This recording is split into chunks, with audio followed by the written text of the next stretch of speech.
नमस्कार दोस्तों, आज इस वीडियो में हम बात करेंगे हथेली और तलवों में जलन के बारे में। हाथों पैरों में जो जलन हो रही है वो क्यों होती है, इसको बर्निंग फीट भी कहा जाता है।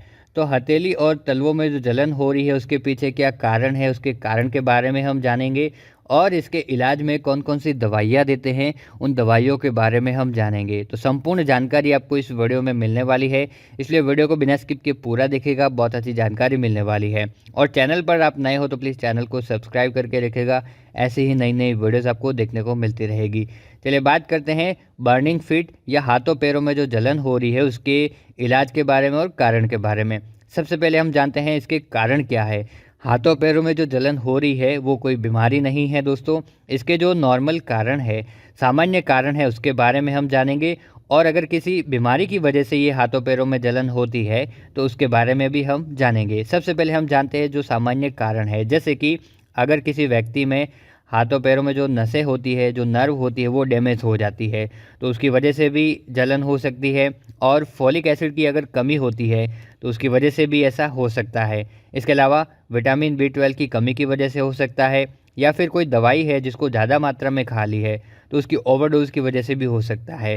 इसके अलावा किसी दवाई के साइड इफ़ेक्ट की वजह से भी हो सकता है ये, और कोई व्यक्ति ज़्यादा अल्कोहल यूज़ करता है तो उसकी वजह से भी हो सकता है। इसके अलावा हैवी मेटल की पॉइजनिंग जो होती है उसके कारण भी हो सकता है। तो ये तो हो गए सामान्य कारण। अब जानते हैं किसी बीमारी की वजह से हाथों पैरों में जलन हो रही है तो वो कौन कौन सी बीमारियां हैं जिसकी वजह से हाथों पैरों में जलन हो सकती है। तो यहाँ पर हम डिजीज़ के बारे में जानेंगे, कौन कौन से डिजीज़ में होता है। पहला है डायबिटीज़। डायबिटीज़ वेल नॉन बीमारी है जिसमें आपने देखा होगा कि डायबिटीज़ में हाथों पैरों में जलन होने लगती है, या फिर वेसल्स जो होती है हाथों में पैरों में वो इन्फ्लामेशन होने लगता है उसमें, तो इन्फ्लामेशन की वजह से भी ऐसा हो सकता है। और हाइपोथायरॉयडिज्म, जब भी थायराइड की कमी हो जाती है, थायराइड एक हार्मोन है और उसकी कमी हो जाती है तो उसकी वजह से भी ऐसा हो सकता है। और लंग्स में अगर इन्फ्लामेशन हो रहा है तो उसकी वजह से भी ऐसा हो सकता है। साथ ही साथ HIV या एड्स के जो पेशेंट होते हैं उनमें भी हाथों या पैरों में जो तलवे हैं उनमें जलन हो सकती है। अब बात करते हैं कौन कौन सी मेडिसिन इसके लिए दी जाती है। उसके इलाज में कॉमनली यूज़ होने वाली मेडिसिन के बारे में बात करते हैं। सबसे पहली है प्रेगाबेलिन, गाबापेंटिन, एमिट्रिप्टिलिन और कार्बामाजेपिन, और इसके अलावा डेलेक्सिटिन, मिथाइल कोबालेमिन और फॉलिक एसिड टैबलेट और मल्टीविटामिन टैबलेट। तो ये जो दवाइयाँ है कॉमनली यूज़ की जाती हैं। अब हम जानेंगे सिम्टम के आधार पर कौन कौन सी दवाइयाँ दी जाती है। डॉक्टर के ऊपर डिपेंड करता है वो सिम्टोमेटिक ट्रीटमेंट क्या है, सामान्य जो कारण है उसके इलाज में कौन सी दवाइयाँ देंगे, और कोई बीमारी है जिसकी वजह से हाथों पैरों में जलन हो रही है तो उसके इलाज में कौन कौन सी दवाइयाँ देंगे। सबसे पहले हम बात करते हैं नॉर्मल जो कारण होते हैं उसमें कौन सी दवाइयाँ देते हैं। जैसे कि अगर किसी व्यक्ति में, पेशेंट में नसें डैमेज हो गई है, नर्व डैमेज हो गई है, तो उसके लिए देते हैं प्रेगाबेलिन 75 mg कैप्सूल या फिर गाबापेंटिन का 300 mg टैबलेट देते हैं। साथ में देते हैं मल्टीविटामिन टैबलेट, और ये जो ट्रीटमेंट है 20 से 1 महीने तक चल सकता है। और इसमें सपोर्टिव मेडिसिन भी साथ में देते हैं, एमिट्रिप्टिलिन। तो यहाँ पर प्रेगाबेलिन देते हैं या फिर गाबापेंटिन, दोनों में से कोई देते हैं। और मल्टीविटामिन टैबलेट देते हैं जिससे विटामिन्स की जो कमी है शरीर में वो भी पूरी हो जाती है। इसके अलावा अगर किसी व्यक्ति में विटामिन B12 की कमी की वजह से अगर हाथों पैरों में जलन हो रही है तो उसको विटामिन B12 की टैबलेट देते हैं ताकि जो विटामिन B12 है उसकी कमी पूरी हो जाए।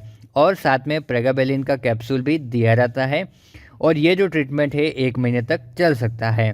अब बात करते हैं फॉलिक एसिड की अगर कमी होती है या फॉलेट की कमी होती है शरीर में तो उसकी वजह से भी हाथों पैरों में जलन होने लगती है, एक झंझनाहट सी होने लगती है। तो फॉलिक एसिड की टैबलेट देते हैं 5 mg की, और ये टैबलेट दिन में 1 बार या दिन में 2 बार दी जा सकती है। और मल्टीविटामिन टैबलेट इसके साथ में दी जाती है। अब बात करते हैं अगर किसी व्यक्ति में साइड इफ़ेक्ट हो जाता है किसी मेडिसिन की वजह से, या किसी मेडिसिन की ओवरडोज हो जाती है तो उसके लिए देते हैं उसका एंटीडोट। जिस भी मेडिसिन की वजह से साइड इफ़ेक्ट हुआ है उसका एंटीडोट देते हैं, साथ में सपोर्टिव मेडिसिन देते हैं, और मल्टीविटामिन टैबलेट और मिथाइल कोबालेमिन की टैबलेट देते हैं। और अब बात करते हैं किसी डिजीज़ की वजह से अगर हाथों पैरों में जलन होती है तो उस टाइम कौन कौन से मेडिसिन देते हैं। सबसे पहले आप जाने कि जो भी डिजीज़ है, जैसे कि डायबिटीज़ हुआ है किसी को, हाइपोथायरॉयडिज्म हुआ है या कोई HIV या एड्स का पेशेंट है, तो उनमें क्या करते हैं, जो बीमारी है सबसे पहले तो उस बीमारी का इलाज करेंगे। जैसे कि डायबिटीज़ है तो डायबिटीज़ का इलाज करेंगे, जिससे क्या होगा, उस बीमारी के साथ जो पैरों में हाथों में जलन हो रही है वो जलन भी कम हो जाती है। तो इस प्रकार से जो बीमारी है उस बीमारी का इलाज करेंगे, तो उसके साथ ही साथ जो बर्निंग फिट है या जो हाथों पैरों में जलन हो रही है वो भी कम हो जाती है। साथ में सपोर्टिव मेडिसिन भी देते हैं, प्रेगाबेलिन। तो इस प्रकार से जो बर्निंग फिट है या हथेली में तलवों में जलन हो रही है उसका इलाज किया जाता है। आप सभी दोस्तों से मैं रिक्वेस्ट करूंगा, बिना डॉक्टर की सलाह के कोई भी मेडिसिन यूज़ नहीं करनी है। यूज़ करने से पहले एक बार डॉक्टर या फार्मासिस्ट की सलाह ज़रूर लेनी है, वरना आपकी हेल्थ के लिए डेंजर हो सकता है। तो आपको समझ में आ गया होगा हथेली या तलवों में जो जलन होती है उसके कारण क्या है, उसके इलाज में कौन कौन सी दवाइयाँ दी जाती हैं। उम्मीद करता हूँ वीडियो आपके लिए हेल्पफुल होगा। चैनल पर नए हो तो चैनल को सब्सक्राइब करके रखेगा, ऐसी ही नई नई वीडियोज़ आपको मिलती रहेगी। धन्यवाद।